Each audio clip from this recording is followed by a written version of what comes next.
Okay, so when we talk about the linear function, that means that for every x there's one y, because it's a function, and doesn't make a line. Here's the rule that we're looking for. It is a linear function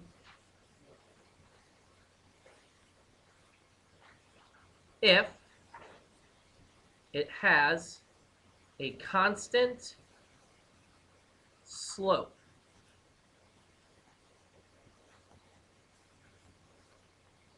You guys have seen slope before, right?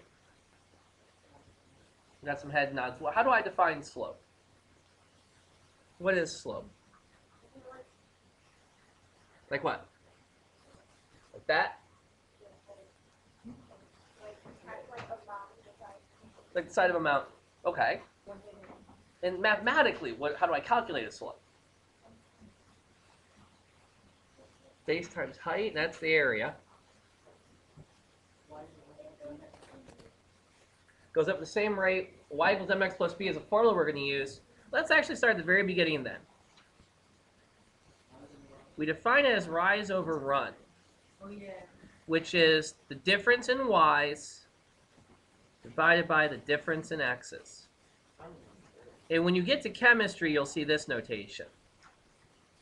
Delta y over delta x. Delta is a triangle. It's a Greek letter. It means change. So the change in y over the change in x. Now this equation, guys, you are going to be using from now until you graduate high school in math. Memorize it, get comfortable, get good. Yeah, we're going to be doing it a lot in every single class from now through calculus. So, sweet. What's that? The definition of slope? Rise over run. Sure. So what we're going to do now, guys, is we're going to check every set of points from one to the next to see if that slope is the same between them. If the slope is constant, if it stays the same, then I can say that I'm looking at a linear function. A line has a constant slope. So I'm going to label these A, B, and C as my check so I know what I'm checking. And I'm going to calculate those three slopes. So the slope of A, so from here to here. So 8 minus 6 divided by 1 minus 0 gives me 2 divided by 1, or 2. Slope B. Take the y's. So 10 minus 8, 2 minus 1 gives me 2 divided by 1, or 2. Can someone pop the door, please? And now C. I'm just going down each pair, going down the line. And I'm always comparing one to the next. So slope C, so I'm going to do 14 minus 10 divided by 4 minus 2. So that gives me 4 divided by 2 this time. 4 divided by 2 is 2.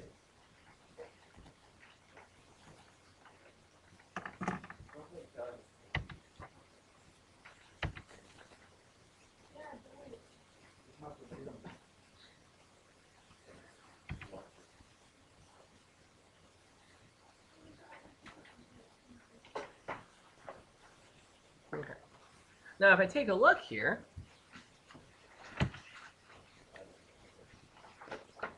I've got the same slopes, so since all three slopes are the same, I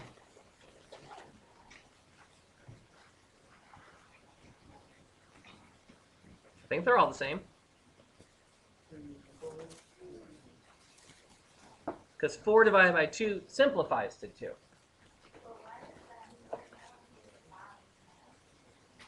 You take the two y's, so 8 minus 6 Then you take the two x's, 1 minus 0. 8 minus 6, 1 minus 0, gives me 2 over 1, or 2. And then 10 minus 8, so I keep getting 2. So since all three slopes are the same, this is a linear relation. Mm-hmm.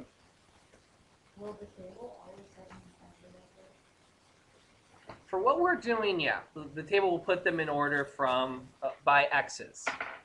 If they're not, you should put them there. Although what's nice about this is if I take any 2 points on there and figure out the slope, I will get the same number. They don't have to be in order for this to work. Here, let me show you that. Let's take the first point to the last point and see what our slope is. We'll call that D. So I'm going to compare the first point and the last point. Let's see what I'm doing here. So for D, my last point is 14 minus 6, and then 4 minus 0. So 14 minus 6 is 8. 4 minus 0 is 4. 8 divided by 4 is 2 again. And then also it works if I reverse the order of it. The thing to remember is that for slope, it's always the y's over the x's. That's just the way we define slope. We talk about it as the change in the y versus the change in the x. We could do it the other way around, but we'd have to change a lot of our formulas if we did that, because our formulas are based on that idea. Good news is we've got more practice of this coming, so don't think we're completely done with this. Oh, good, bad. Hi. Do we have any more questions? Hang on. Question? Guys? Here?